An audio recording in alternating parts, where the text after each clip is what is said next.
Welcome, ladies and gentlemen, to the Rich Carbon Show. I'm your gracious host, Rich Carbon. Excuse the background, little siren going on. You know, something's going on in this city. It is what it is. You know, when the sun comes out sometimes, it gets a little crazy. But I digress. So, this is the first intro of the show. My name is Rich Carbon. This is the Rich Carbon Show. And we're going to speak on a lot of different things today. But before we do, I want to give a shout out to the crew. My main man, Joey Bellwether, and my main man, Choice Words, for spitting that hot fire like they do.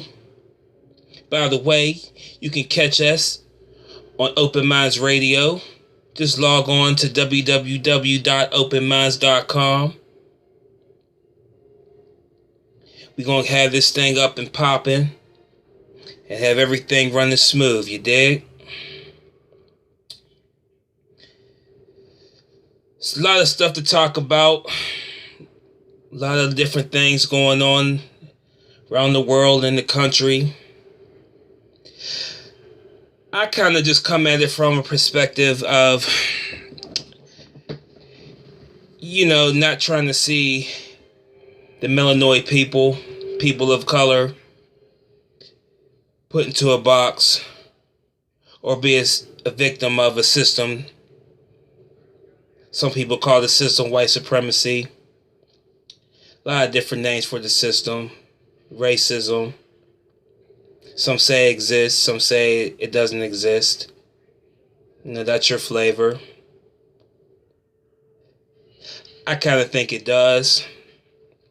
And I think it affects us, in a lot of different ways.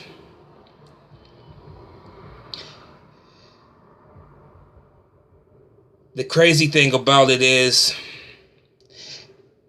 as I look back in the last 5 years or so, and I just noticed that, for instance, the riots or the uprising in Baltimore and in Ferguson. Let's take a look at that, for example. We all know the story. We all know what happened and what basically caused it, which in both cases it was unarmed young black men who were basically killed. They were killed by law enforcement, whether intentionally or unintentionally, however you want to slice it up.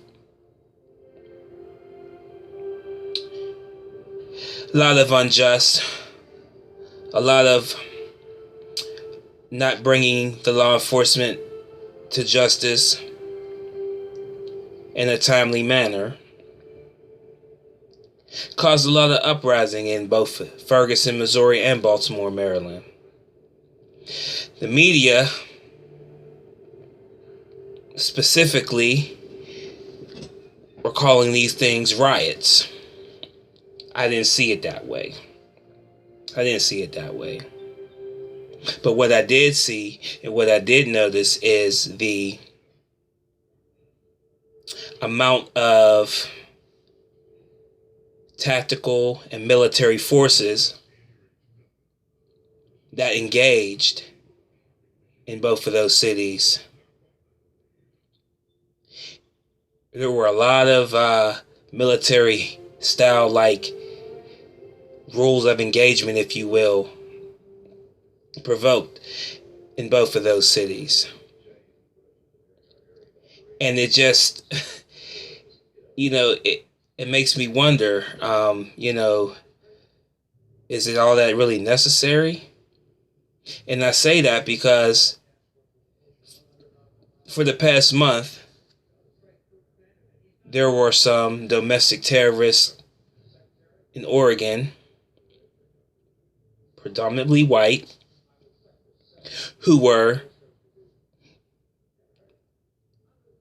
taking hold of a, I don't want to get the words mixed up, but they basically were setting up shop, if you will, hold down the fort on government property which wasn't theirs.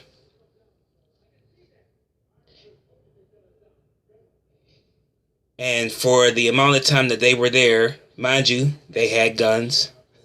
They had all type of artillery and weapons. But number one, there was no media coverage. And number two, there were no military engagement. No military force was used for that situation. None at all. Why is that?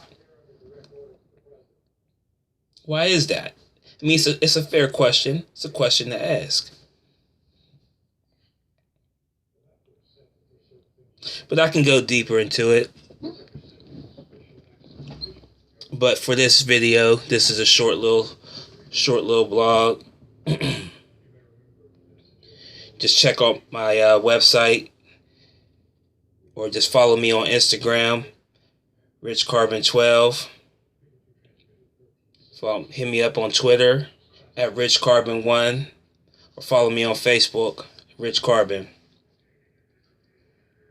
Because trust me, there's going to be more.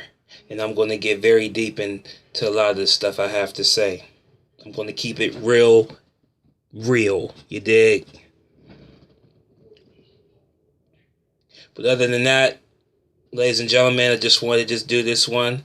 Once again, I want to give a quick shout out to the crew. Joey Bellwether, my man Choice Words. You can follow us on Open Minds Radio. Make sure you check out the website, www.openminds.com, for all that hot, fresh gear.